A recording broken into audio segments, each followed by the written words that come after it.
Bonjour à tous et bienvenue sur les mondes oniriques de Mimiste. Aujourd'hui, le sujet de la vidéo, j'espère que vous allez bien déjà, et aujourd'hui, le sujet de la vidéo, c'est la question d'une abonnée, Sylvie. Elle voulait un portrait de Florian Philippot parce qu'elle ne le trouve pas sincère. Et j'ai envie de dire que il y a peu de gens qui le trouvent sincère, puisqu'il a du mal à être élu, monsieur. Je vais vous expliquer un petit peu ce que je sais sur lui. Et je vous dis, c'est pas grand chose. Je sais juste qu'il a été le chef du parti, le Front National, pendant un temps. Et qu'après, il est parti pour créer son propre parti, les Patriotes. On en a entendu beaucoup parler quand il était le chef du Front National, où il divisait beaucoup. En tant que chef de parti. Et on en a aussi beaucoup entendu parler quand il a quitté ce parti. Mais depuis, plus rien. C'est un peu le vide. Donc, aujourd'hui, le thème c'est sur lui. Et on va un peu nous dire ce que disent les cartes. Alors, c'est un tirage en 13 cartes, comme pour le portrait d'Emmanuel Macron. Et ça représente les maisons en astrologie. Les 12 maisons en astrologie avec une synthèse. C'est librement inspiré parce que je ne voulais pas rentrer dans leur vie privée. Donc, c'est axé sur les Français.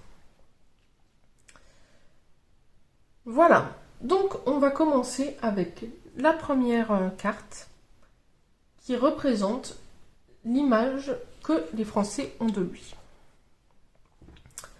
L'As d'épée. Qu'est-ce que m'évoque cette carte? L'As d'épée. Là, c'est toujours un commencement. Là, on va nous parler de quand il est parti du Front National pour créer son propre parti. Le Front National est représenté ici par le château, lui par ce corbeau, qui part à la faveur de la nuit, sous la lune, en emportant quelque chose de tranchant. Alors il a peut-être des dossiers sur le Front National, en tant que chef de parti, en tant qu'ancien chef de parti, il sait peut-être des choses sur le Front National, des vérités, puisque l'épée représente la vérité, les vérités. Et il est parti avec ses dossiers, mais l'épée aussi représente le combat. Il n'est pas parti sereinement de ce parti, oui. Il est parti à la faveur de la nuit. Donc les Français le voient comme quelqu'un qui n'est pas sur qui on ne peut pas compter. Sur qui on ne peut pas compter. Voilà ce que me dit cette carte.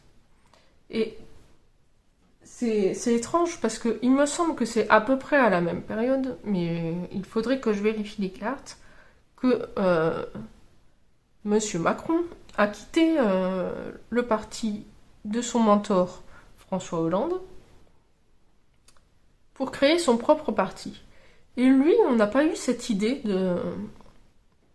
Pourtant, je ne sais pas si vous vous souvenez, mais il y a vraiment eu tout un... Mais il n'a pas donné cette image de plus ou moins traîtrise. Alors sans aller jusqu'à la traîtrise, mais de filouterie, on va dire. Ses forces. Ses forces, ses atouts. Alors, ici, on nous parle de quelqu'un qui est assis à la table des négociations au cours d'un banquet, de quelqu'un qui pourrait négocier. Quelqu'un aussi qui a un certain réseau,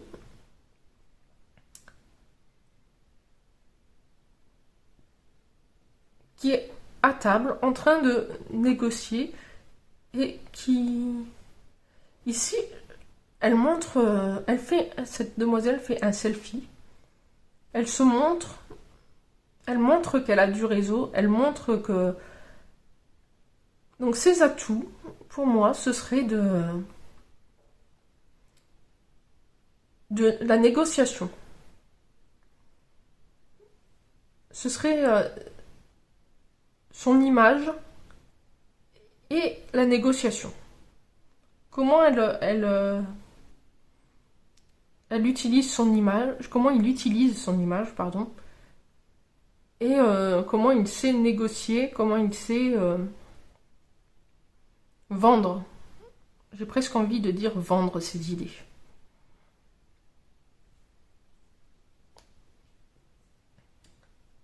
La troisième carte représente sa façon de communiquer avec les Français. Ici, on a la reine de coupe. C'est encore une énergie très féminine. La reine de coupe, c'est quelqu'un de très intuitif, de compatissant, d'expressif. Donc, je dirais qu'il communique de façon intuitive, mais aussi de façon presque dans le pathos. Il communique de façon il va vous dire je comprends, c'est difficile, je comprends, je suis de tout cœur avec vous. Voilà sa façon de communiquer. Mais ici, on n'a rien de concret. Avec cette carte, on n'a rien de concret. C'est quelqu'un qui va utiliser beaucoup d'empathie dans sa façon de communiquer. Je ne dis pas qu'il en a ou qu'il en a pas. Hein. Je dis qu'il va utiliser un langage, une communication très empathique, mais qui ne va rien vous proposer de concret en retour.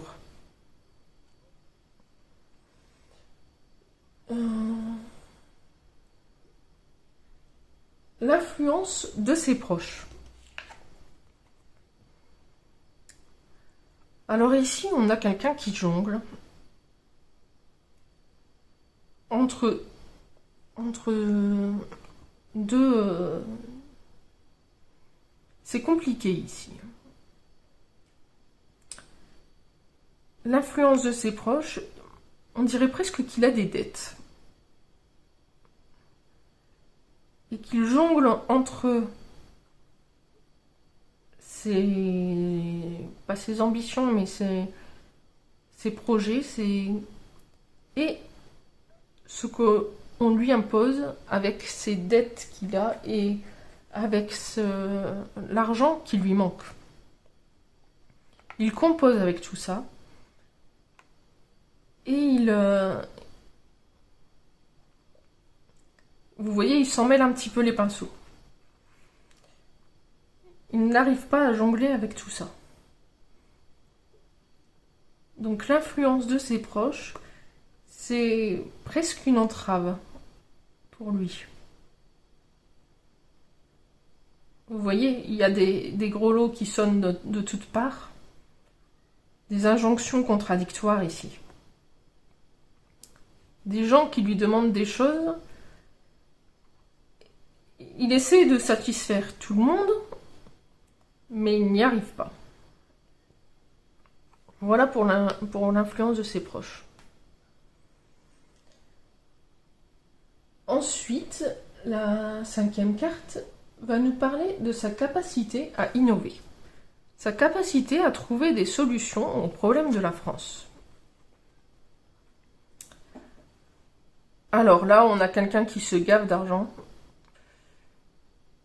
Et sa capacité, ce serait un peu toujours la même chose, c'est-à-dire on donne de l'argent, on donne de l'argent, on donne de l'argent sans chercher de solution autre. Ici,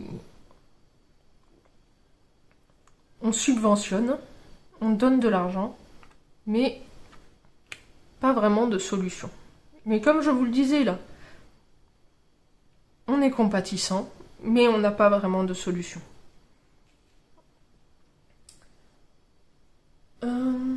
Ensuite, comment il voit la fonction de président?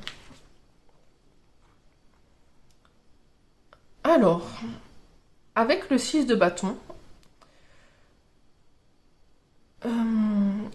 ici on a encore la lune. Hein. Ici on avait la lune, ici on a la lune. Quelqu'un d'au-dessus. Il voit la fonction de président, quelqu'un d'au-dessus. Quelqu'un à part. Quelqu'un qui a une vue aussi d'ensemble sur... quand on regarde de plus haut quelque chose, quand on s'éloigne du sujet pour regarder, pour avoir une vue d'ensemble, c'est aussi une bonne chose. Quelqu'un qui aurait une vue d'ensemble et qui gouvernerait d'en haut. Voilà comment il voit la fonction de président. Mais il y a aussi une partie de secret. Des secrets d'État peut-être. Voilà pour sa vision de la fonction de président. Alors, la carte 7 représente ses faiblesses. Avec le cavalier d'épée, en tant que faiblesse, on aurait quelqu'un qui aurait du mal à aller au combat. Alors, on ne parle pas ici de combat, de se battre avec ses poings, on parle ici de combat politique, de débat, on a quelqu'un qui aurait du mal à défendre ses idées.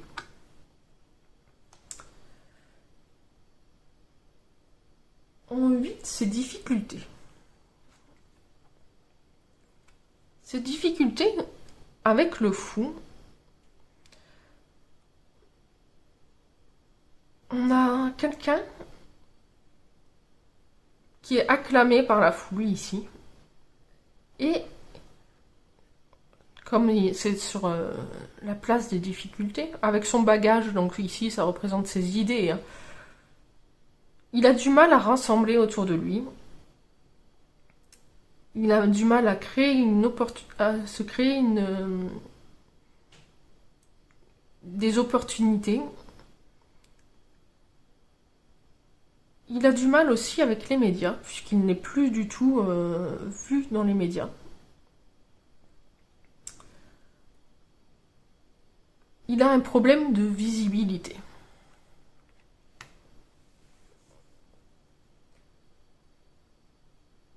Ensuite, avec la carte 9, nous avons son projet pour la France.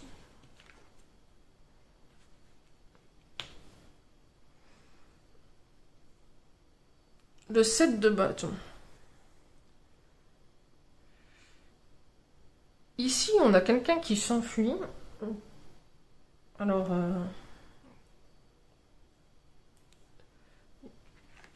Esmeralda, j'ai envie de dire, est toujours une femme. Hein.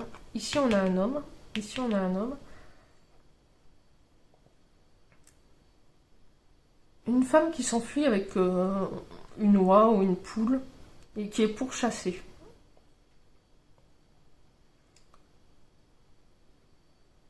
J'ai presque envie de dire que son projet pour la France, ce serait de quitter l'Europe. Ici, vous avez la France. Il part avec la France, le coq. Enfin, la volaille ici, mais la France. Il s'enfuit des bâtons qui représentent l'Europe. Son projet pour la France, pour moi, ce serait de quitter l'Europe. C'est vraiment ce qui me vient.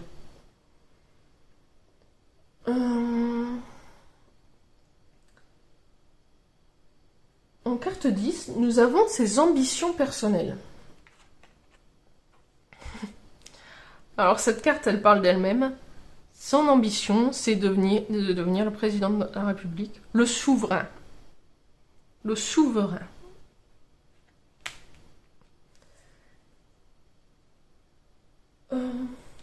En carte 11, nous avons ses soutiens.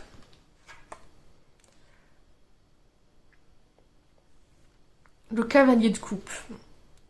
Alors ici, le cavalier de coupe, il nous reparle du front national. Ici, vous avez le château, qui représente encore pour moi le Front National. Et il part seul. Pour moi, ses soutiens, c'est justement... Son problème de soutien, c'est justement qu'il n'en a pas vraiment.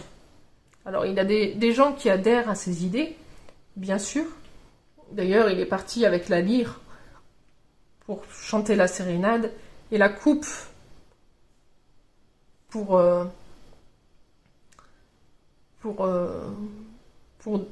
avec ses idées, il n'est pas parti les mains vides, mais il est parti seul. Et son gros problème, c'est qu'il n'a pas de soutien, comme peuvent en avoir certains, d'oligarques, de soutien politique. Voilà pour ses soutiens. Enfin, en deuxième carte, nous avons un secret que les Français devraient connaître. Le 8 d'épée. Alors ici, avec le 8 d'épée, nous avons ce personnage qui prie et qui est entouré d'épées. Et je pense que cette carte nous parle de quelqu'un qui se sent acculé. Le secret que nous devrions connaître et qu'il ne souhaite pas révéler, c'est que il est parti seul. Et tous les couteaux se sont lancés derrière lui. Et il reste seul, contre tous. Il n'a plus qu'à prier, puisqu'il n'a plus de voix, comme on l'a vu ici. Il est dans l'ombre, ses difficultés, c'est vraiment la visibilité. Et il n'a plus de voix. Son secret, c'est que il essaie de donner une image de quelqu'un de charismatique, mais il a du mal à faire entendre sa voix. On reste toujours sur cette idée. Enfin, la synthèse. Et bien la synthèse va nous reparler de l'as et de la coupe, du cavalier de coupe, avec le cavalier de denier. Une fois encore, on quitte quelque chose et on quitte avec le trésor. Il est parti avec quelque chose, hein. Il n'est pas parti sans rien. Là, on nous dit clairement qu'il n'est pas parti sans rien. Et c'est peut-être pour ça qu'on veut l'écraser, parce qu'il sait des choses sur des gens qu'il ne devrait pas savoir. Et ça fait peur à certaines personnes. Et ici, ce qui me saute aux yeux aussi, et que je ne vois que rarement sur cette carte, puisque c'est un peu... c'est cet aigle-là, qui nous parle de... Il quitte cette ville, ce parti, pour du souverainisme, pour son indépendance. Voilà ce qu'on nous dit dans son portrait, dans le portrait de Monsieur Philippot. Alors, je n'ai pas répondu à la question de Sylvie. Donc, on va répondre à la question de Sylvie quand même, sur la sincérité de Florian Philippot.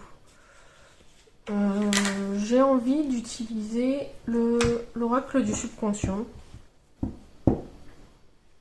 Alors, comment je pourrais poser cette question?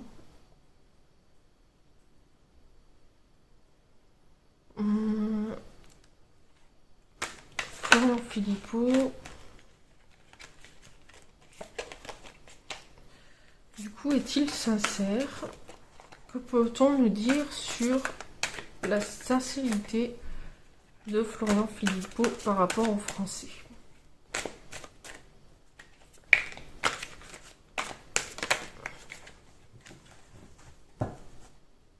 La sincérité de Florian Philippot.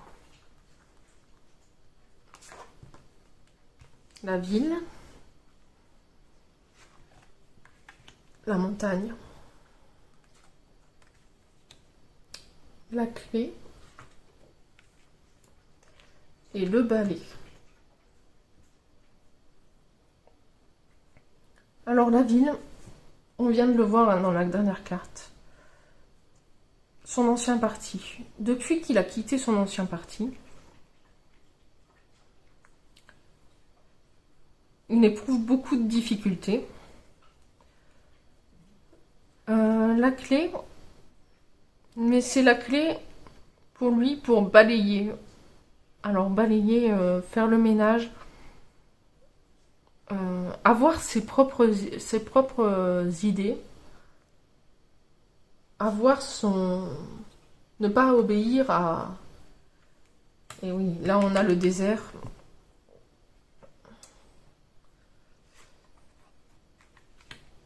L'homme.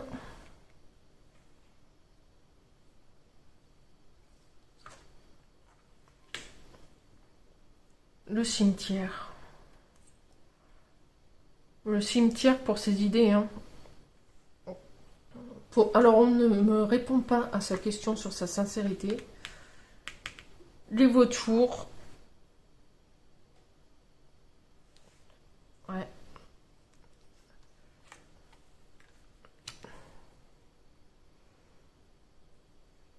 Les vautours, là, je le sens pas pour lui en tant que tel. L'escargot, il tourne en rond. Et la cigogne. Avec la cigogne, on a les nouveaux projets. Les nouvelles idées. Ici, avec l'escargot, c'est on avance doucement. Il a des idées. Je pense qu'il croit en ses idées. Mais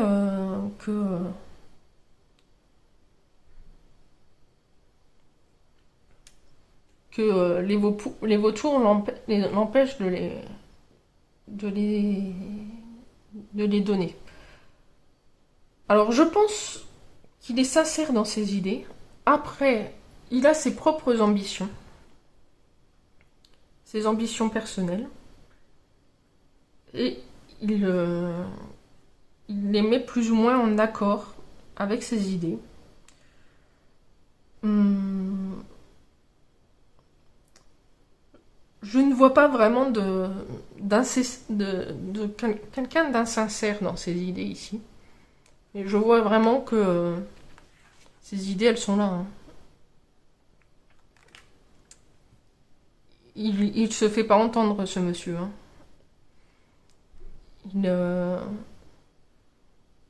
Après, je connais très peu ses idées. C'est pas quelqu'un que je suis. Hein, donc, lui, il est sincère. Pour moi, lui, il est sincère dans ses idées. Est-ce qu'il a raison? Est-ce qu'il a tort? Je ne sais pas. Mais il est clair avec lui-même pour moi. Voilà, c'était ma vidéo sur Florian Philippot. J'espère qu'elle vous aura plu. Et si vous voulez vous aussi le portrait d'un homme politique ou d'une célébrité quelconque, n'hésitez pas à me le demander en commentaire. Je serai ravie de vous faire une vidéo. Merci à tous et bye bye.